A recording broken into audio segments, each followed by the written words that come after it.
Bom, e agora, gente, você também sabe que quarta-feira é dia do quadro Identidade. E hoje o quadro está especial, um entrevistado que você vai adorar conhecer, um entrevistado que tem muita história para contar. Estamos falando do multimídia Alex Ferrer, que teve como primeiro berço uma caixa de tomate. Hoje ele circula pela alta sociedade e frequenta festas com muitas celebridades. Olha só quanta coisa legal com vocês, Alex Ferrer, e chiquérrimo chegou de helicóptero para a entrevista.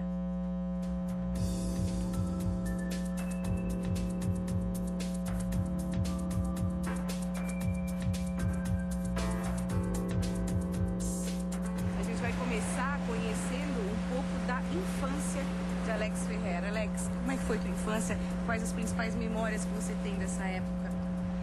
Então, a minha infância foi um pouco diferente, né? Eu nasci em Brasília e com 3 dias de idade, 3 dias, eu fui abandonado no hospital.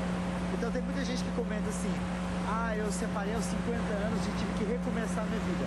Eu recomecei e sozinho com 3 dias de nascido. E a partir daí, a história foi o seguinte, uma enfermeira do hospital entrou em contato com uma vizinha, essa vizinha minha mãe de criação, e essa vizinha me falou para minha vizinha o seguinte, foi abandonada uma criança no hospital.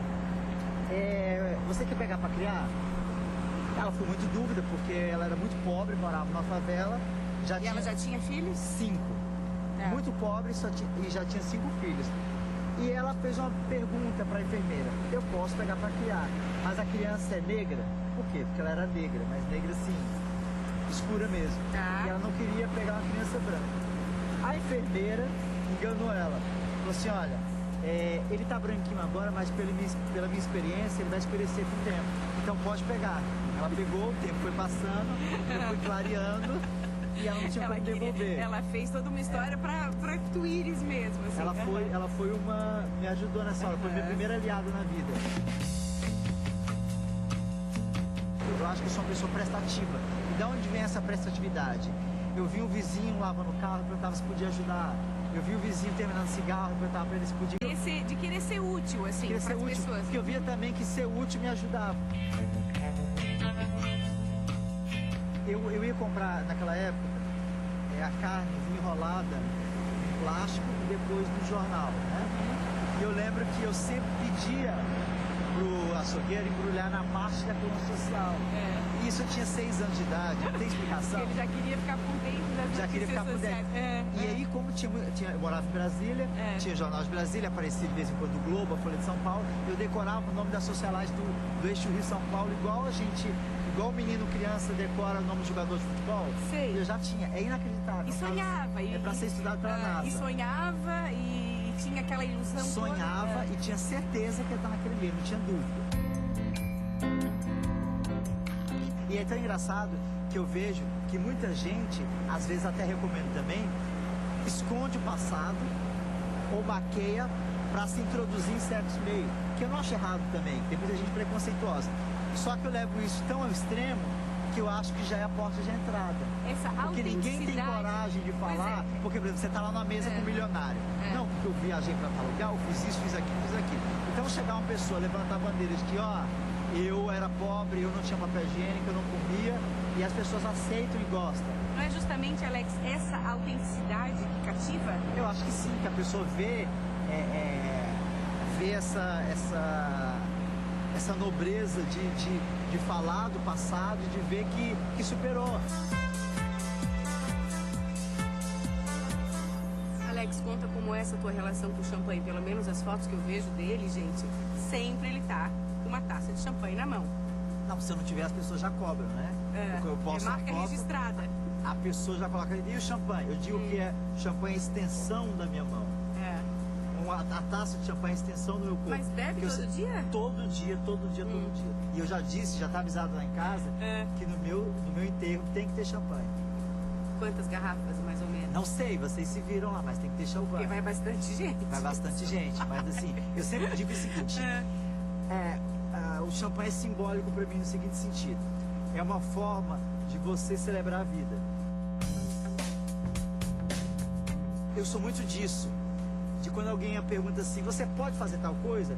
mesmo não podendo, eu digo que pode, depois eu corro atrás para aprender. Depois dá um jeito. Depois dá um jeito. Porque o medo, o maior inimigo da gente é o medo.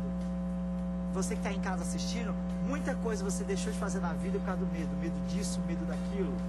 Então assim, você tem que enfrentar o medo. Ou pior, Alex, as pessoas dizendo, né? Você não vai conseguir, isso não é pra você. Exatamente, porque o medroso, além de não ir atrás, ele quer medroso junto com ele. E eu sempre digo que festa é um elenco de novela. Você precisa do engraçado, você precisa do gay, você precisa do milionário. E tem muito também do rico, do falso rico, mas que ele tá sempre em coluna. E se ele não tiver, a festa não tem graça. É uma mistura que fica interessante. É uma mistura que fica interessante, assim, você vê muita coisa engraçada.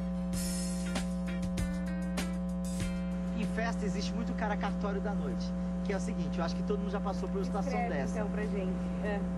A gente tá na festa e tal, ó, Maria Paula, amanhã você vai andar na minha lancha, amanhã a gente vai viajar pra tal lugar, amanhã a gente vai andar de helicóptero. Cheio de promessas. Amanhã eu vou fechar o contrato contigo. Tá. Porque o cara tá sob o efeito do álcool, então ele promete tudo. Quando você vai ligar para ele 10 da manhã, não, a lancha tá quebrada, o contrato a gente tem que rever. Não é bem assim. Então eu sempre digo, o cartório que abre de noite não abre de dia. Eu sou um rico relativo, porque assim, eu vivo como rico. Por quê? Eu ando com helicóptero, eu frequento ilhas, eu viajo pro exterior, eu sempre estou no meio dos famosos, sem ter que arcar isso do próprio bolso. E como que eu pago isso? Eu pago com contatos, eu pago com favores, eu pago com interação, eu boto pessoas em contato com outros. Eu tenho a agenda da Europa, de quando eu morava lá, eu tenho a agenda do eixo Rio-São Paulo, eu tenho a agenda de Brasília e tenho a agenda daqui de Santa Catarina. Então a agenda é sagrada. Então, em algum momento eu vou usar aquele cartão que me deram. O DNA da gente é uma receita de bolo. Eu acho que na minha receita de bolo do meu DNA eu tenho otimismo. E otimismo vale para tudo. Então eu sempre vejo coisa boa em tudo, eu sempre acho interessante. Claro que a gente fica desesperado às vezes, mas assim, no final tudo dá certo. Você só tem duas opções na vida, ou ser otimista ou ser pessimista. Se você for otimista, tudo de bom vem. Se for pessimista, tá perdido.